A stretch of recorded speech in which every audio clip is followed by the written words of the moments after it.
Welcome to the episode of our DHHS podcast, Conversations to Creating a Healthy Community. I have the pleasure of being joined by our amazing Milwaukee County Executive, David Crowley. Welcome, County Executive. Thank you for having me. And I'm also joined by our DHHS Housing Administrator, Jim Mathy. Welcome, Jim. Thank you, Director. Thank you for being here today. So today, we are going to discuss the incredible work Milwaukee County is doing to address homelessness and housing insecurity.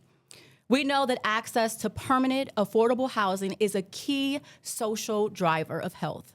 Over the past 5 years, we have done a lot to help people get on the path of permanent housing. First, let's start with you, County Executive. All right. Okay? So you have spoken from personal experience on the importance of housing stability. Can you share why connecting people to housing is so important to you on a personal level? Well, first and foremost, thank you for having me, and congratulations on the podcast. Housing is definitely personal for me. Before I graduated high school, I was evicted 3 times before, graduating high school. 15 years of my life, we moved every single year. And so for me, focusing on housing and stability is key in making sure we create a foundation for families all across Milwaukee County, because it makes it that much easier to focus on all the other issues in your life. But I know that it's not just my goal, it's a shared goal. And, Milwaukee County, we have implemented our Housing First policy since 2015, and we have made incredible strides because of the level of partnerships, because of the amazing leaders that we have within Milwaukee County. But we want to continue to make progress. But up until this point, we have invested close to $45 million, more than $45 million in affordable housing projects all across Milwaukee County, particularly in suburban communities. Why do you think it's so important for us to not just invest in the city of Milwaukee, but across Milwaukee County? Why is that important to you? Well, I think, first of all, affordable housing isn't just an urban center need, right? You need it in rural communities, you need it in suburban communities, and housing is just essential in making sure that people can focus on employment, focus on, their own health, focus on their own education, the other health aspects like keeping money in your pocket, right? And so, it's just extremely important that, we don't concentrate things in just urban centers. And we also open up opportunities, because the perceptions of affordable housing creates a stigma, right? Because affordable housing isn't just for those who are on vouchers. We're talking about our seniors. We're talking about maybe adults who may have developmental or intellectual disabilities, or families who are just struggling because they can't make enough hours to pay their bills. And so this is important because we want to make sure that housing options are available in every community in Milwaukee County. Right. When you talk about affordable, right, it's even I have a son in college, right? People go off to college, right? They live in a community. They may live in Wauwatosa growing up, and they want to come back home and live there. So we want to make sure when you first get that college degree, you're not going to come out making 6 figures, right? So affordable is for people that grew up there, people who may just be getting out of college. You talk about that all the time, Jim, right? And so I think that's really important. We talk about affordability. It's just not, people just think you have to be living on the streets, right? But that's for all of us. And let's be real. Like the investments we made isn't just about our unsheltered homeless population, right? I mean, we've had the lowest unsheltered homeless population for a couple of years, actually, and that's something for us to be proud of, but we know that there's so much more work for all of us to do. And so we've created this balance of not only focusing on, again, our homeless population, but also the home ownership opportunities that we also have near our Department of Health and Human Services, some of the projects that we're talking about in Oak Creek. And so I'm really excited about the many opportunities we have. I love that. I really love that. So I'm going to move to you, Jim, just for a little bit. So in 2015, Milwaukee County began implementing a Housing First strategy to address homelessness. Talk to us about how that has made a difference over the past decade. Yeah, thank you, Director. So we really redesigned our community's homeless service system right around 2014.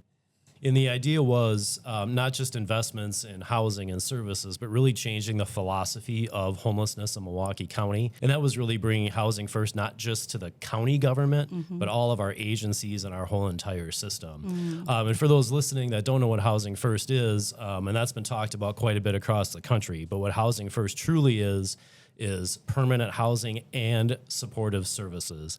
And there's a lot of talk about Housing First isn't working in particular communities, but they're only doing housing and they're not doing services.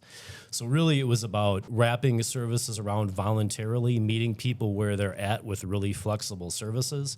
So we found doing homeless outreach, and the county didn't even do homeless outreach at all in 2015. We didn't have a homeless outreach team. We started out doing all that, really looking at boots on the ground and linking folks to housing, but also having county government being held accountable to the outcomes that we were trying to do. So that was a big thing. So in 2014, before Housing First, you would go out, meet somebody on the street, and you would say, are you willing to see a doctor? Are you willing to be in treatment? Are you willing to do these different things? If the answer was no, they stayed outside. And that does not work. Right.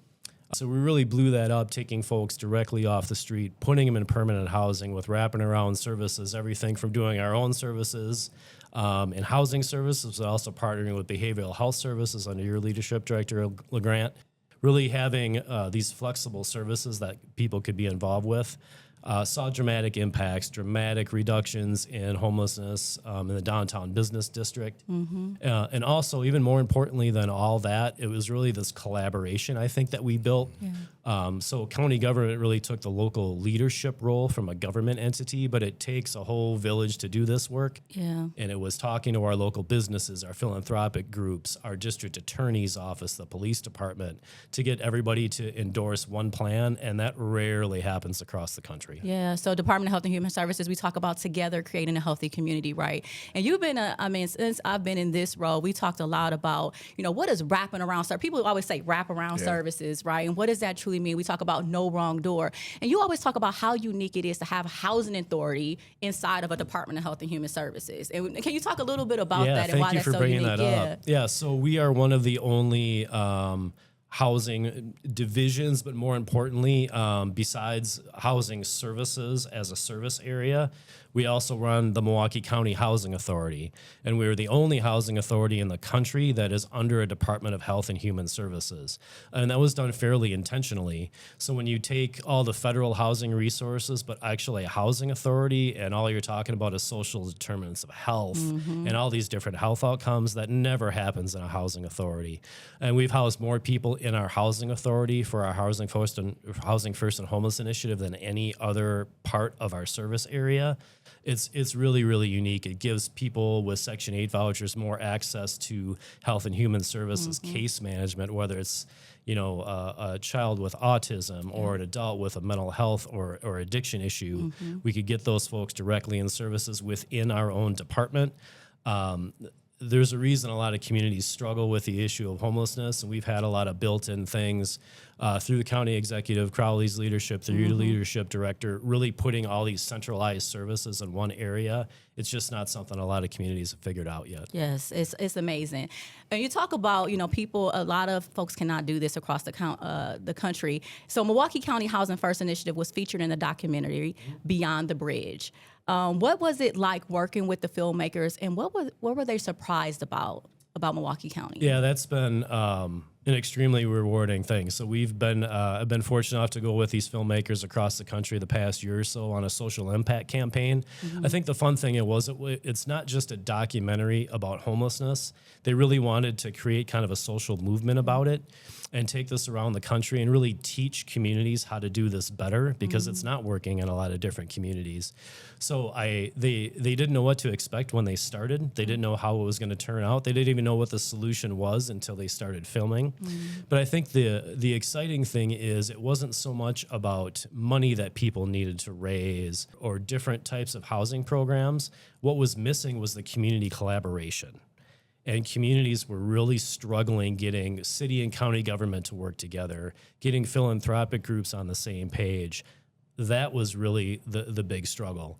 And through the social impact campaign, we've been able to show the film at dozens and dozens of cities, but also hold strategic planning sessions with local governments, case management providers, and not just show the film, but really teach them how to do this the right way, what this could potentially look like. One example, we did a series of 2-day meetings in Indianapolis, and then showed the film. They're raising $8.4 million. Wow.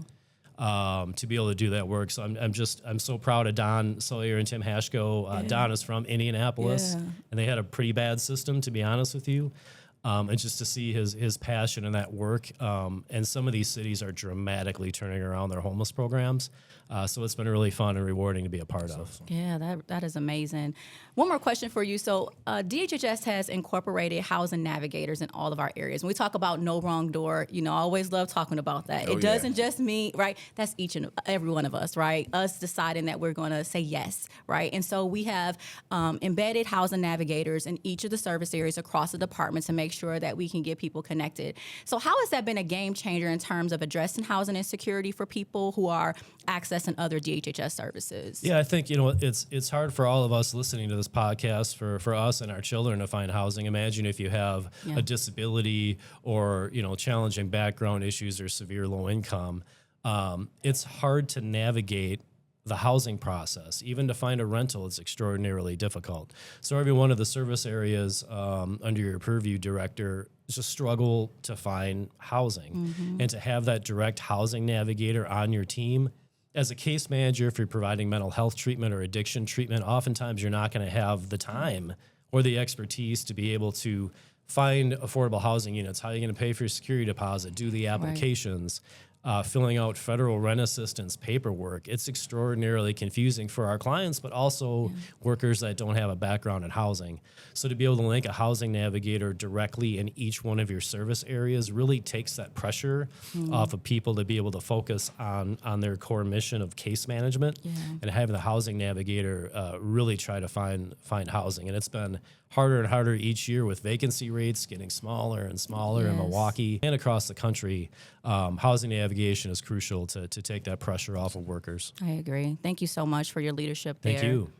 So, County Executive. Yes. One of the most impactful projects is the building of 100 homes around our King Park neighborhood. One of the things all of us are most proud of. I mean, it's really amazing the work that we've been able to do here. So how have these homes served as a catalyst for broader economic development? I want to mention a full circle moment. And it was when, we were building these homes in partnership with the Habitat for Humanity group here in Milwaukee, as well as the MM group, 100 brand new homes.